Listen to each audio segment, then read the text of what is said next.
Hello and welcome, it's me, Marls44. Welcome back to another Cardfight Vanguard deck profile. Today's deck profile is the updated version of Soulless OTT,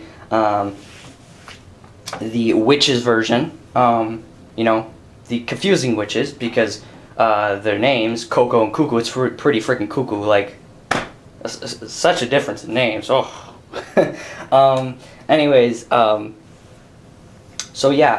This is actually post GBT05 because there's a stride we use, but the other new support stuff for this kind of stuff is all from Winter's Collection. So, but anyways, that's part of the reason I actually waited, because of the stride.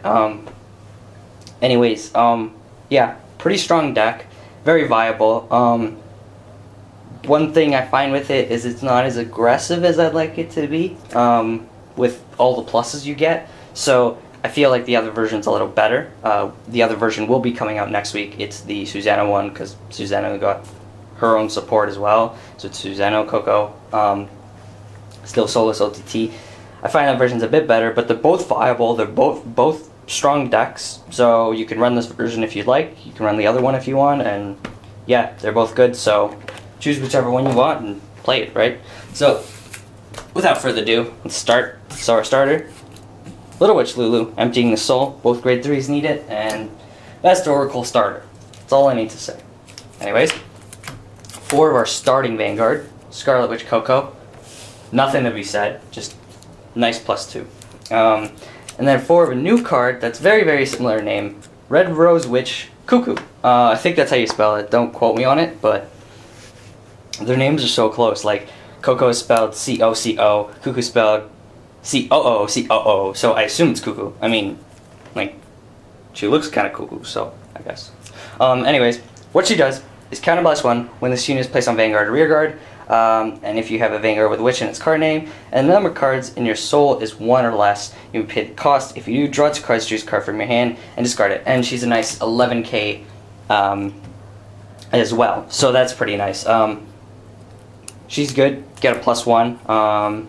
Of course, you draw 2 and then discard 1, so you get to choose which card you don't want, similar to how Cookie works, but her skill can be activated on Rearguard and Vanguard, so that's pretty nice.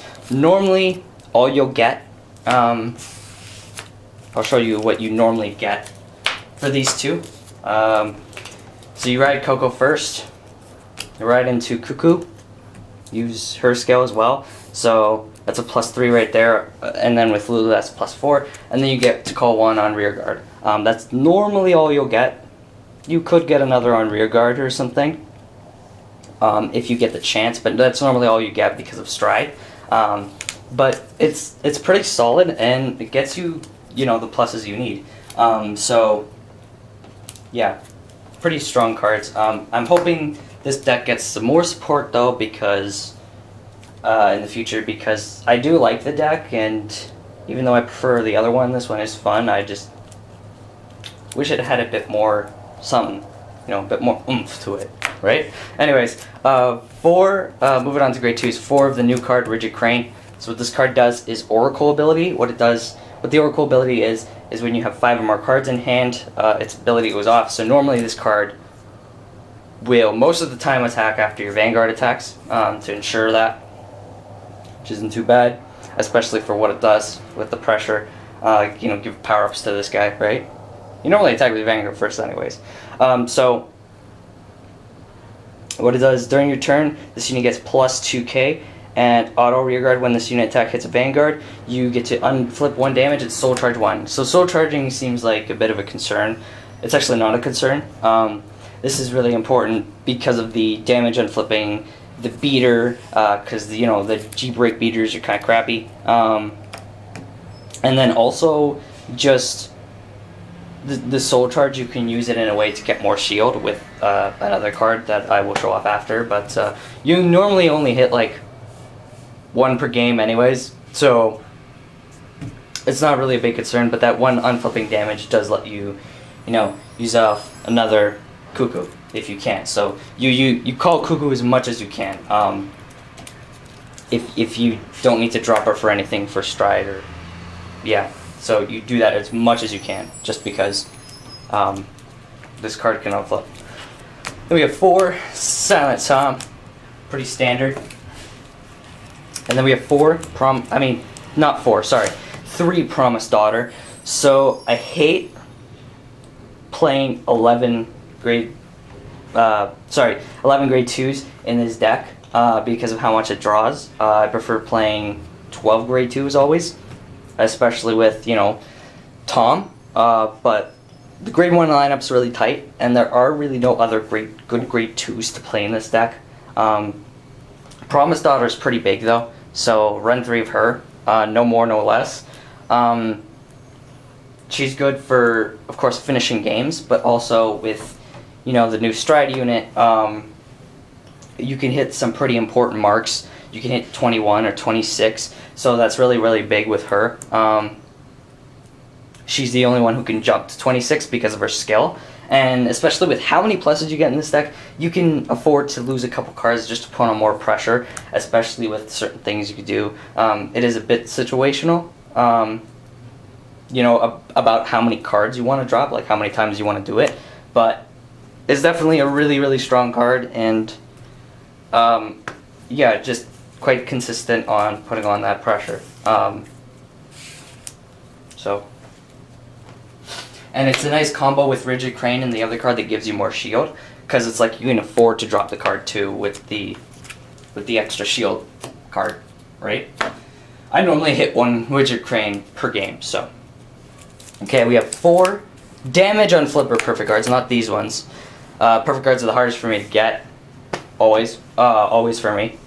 I think that goes for everybody, but I'll put the, you know, perfect card, what it's supposed to look like beside this.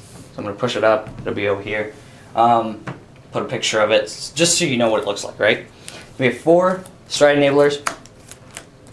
Now with calling CooCoo to rear guard, sometimes, you know, you definitely need 4. Can't run any less. And especially with a certain stride unit too. It is funny though how much you draw, that, you know, you don't have to worry about calling CooCoo to rear guard, because you have 4 of these, and just how much you can draw does let you stride. It does help you to stride every turn, so that's nice. And we got 4 Geminis, so 4 of those pretty standard. You have 2 of a new card, Beamshower Turtle. So what this card does is you Soul Blast 2. It's an Oracle ability. Soul Blast 2. When this unit is placed on guard circle, you may pay the cost. If you do, it gets plus 10k. So you only get 1 of these off per game, which is why you play 2. It's the card I was talking about with Rigid Crane. You know, you hit with a Rigid Crane after you've rode CooCoo onto CoCo. So you have a 1-carded soul already. Once you hit with Rigid Crane's soul charge, and then you get to use this when you want to. Of course, pay attention to when you get another CooCoo, and if you can use the CooCoo or not. Because if you can use it, you're going to want to use this, you know, right away. But it saves you some shield, and it does let you be a little more flexible with Promised Daughter, with pressuring more, which is really nice, and just really, really nice. Yeah, there's no other witches we run in this deck, because the other witches are just not good. That's why I'm hoping to get, you know, more witch support, like witch specific. So then the stride unit can have a better time. You can play more of them maybe, if you'd like. I think how many you run is fine though, but it does let you be a little more flexible with some things. But yeah, 2 Beamshower Turtles just to do that stuff. Anyways, on to our criticals. So, 4 Sick Bird, 4 Nike, 4 Ginger. I mean, I meant to say onto our triggers, not criticals, but it's all criticals, except for our 4. Woo, Lozenge Magus! Woohoo! There are times I find I use this card in this deck, because you do draw a lot more than you do in the other version. So, yeah, definitely try to save 1 of these if you can. What's nice about the Psychic Bird in this deck is there are times you can Soul Charge to draw a card, and then next turn, you know, if you don't have anything, you can actually Soul Charge this to draw a card, and the next turn, if you have Beamshower in your hand, only do this when you have Beamshower, you can do that Soul Blast too. So, in case you never hit with Rigid Crane, you have that option too. But of course, only use it if you really need it. Don't just drop that 10k. It is a nice cycle through your deck, though. And, I mean, you get the 10k back on this guy, but, you know, try to use it when you really need it, or if you just, you know, well, really need a card. Like, you really need grade 2s or something, or grade 1s, go ahead and do it, if you have a Beamshower, so. Okay, on to our stride units. I have to clean this up. Make a mess. Ugh. Alright, so we have 2 of the new card. Oh, what's her name? Okay. Dragon Destroyer Battle Deity, Kamususanoo. What she does is you choose a face down card named this card. And in your G zone, turn it face up. Until end of turn, this unit gets Vanguard. When this unit attacks Vanguard, look at the top 2 cards of your deck, search for one of them, put one in your hand, and then put the other at the bottom of the deck. So, has that skill, but it also has another one, which is continuous. G-Break 3, during your turn, all of your units get plus 2k. So I didn't think the plus 2k meant a big deal at the beginning, but I realized it actually does make quite the effect. Plus 3k would have been deadly, but plus 2k does make quite a big deal. Unfortunately, Tom can't hit higher than 20k with that in this deck. Wink, wink, nudge, nudge. But with Promised Daughter and Gemini, plus 2 is 10, 21. So you can swing for 21, drop a card, 26. Rigid Crane over here, swing, 10 and 13, that's 23. So you can hit some pretty nice numbers with these 2. Pressure with this guy, and you can get more shielded with Beamshower. Like, you know, you have ways to work with it in this deck.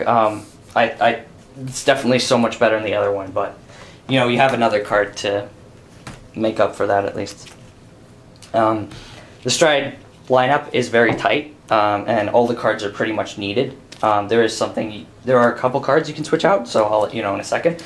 Anyways, we run 2, Thunderbreak, Takemikazuchi, you know, get a plus. You really only get a plus once with her, so yeah, especially with CoCo. And we have 2 of another new card, Floral Witchmaster Mimi.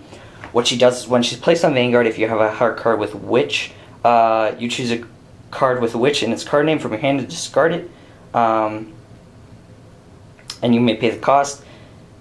Sorry, yeah, and if you pay the cost, your opponent could choose 2 cards from his or hand to discard them. If he or she does not discard the cards, you choose one of your opponent's Vanguards, deal it 1 damage, and that damage check, all the triggers are nullified. So this is really pressure heavy. No one flipping, no nothing. This is the card I was talking about, you know, that you drop cards. So you do have to pay attention to what you can do. Like, if you have the Stride Enabler, use it, so then you can drop this and put some pressure on. Because it really does bring on a lot of pressure if you deal that damage, especially with a 12 crit deck. And the -2 on your opponent's pretty big, especially with how much you can plus. It's just a really good card, really pressure heavy. Yeah, and all these cards are needed, like 2 of each. I run 2 because there are times I can use a second one. And yeah, there's really nothing else to run to. So there are times I can use a second one, and just it's a really solid pressure heavy card. Then we have 1 Kirin and 1 Blizza. So these are the 2 cards you could switch out for another Kamususanoo if you'd really like to. Kamususanoo isn't as big as a deal as it is, especially, yeah, it's not as big as a deal as it is in the other deck, but you can switch them out if you want to. You can switch these 2 out for another 2 of Kamususanoo. It all depends, because the thing is, if you don't have a Witch card in your hand when you Stride Mimi, you can't use her skill, right? So that's why I have Kirin, so I can use Kirin as a first ride, because you'll normally use Mimi, but if you don't have another Witch, you can't. And I have found that problem, you know, sometimes. And then I run Blizza because there's nothing else to run, and it is helpful for ending games, so that's why I'm not too worried about Kamususanoo, especially with, you know, Mimi. But that's all up to you, of course. It's always up to you, the viewers, the people, the legends. Alright, so that's about it for this deck profile, guys. Hope you guys enjoyed it. Let me know what you think, and yeah, try the deck out. Really fun. See you guys next week for the other version. See you guys next time. If you guys want to see more videos from me, on the left, there are Let's Play videos, so you can go check those out. And if you're not up for those, on the right, there are Cardfight Vanguard videos, so you can go check those out. And if you're still not up for those, I have Smash Bros, Pokemon, and tons more side series on my channel. Also down below is my Smash Tourney channel, where we do Smash Tourneys, Salty Sweets, and more. And don't forget to check out my sites at the top there. That's it, and I hope you all enjoy.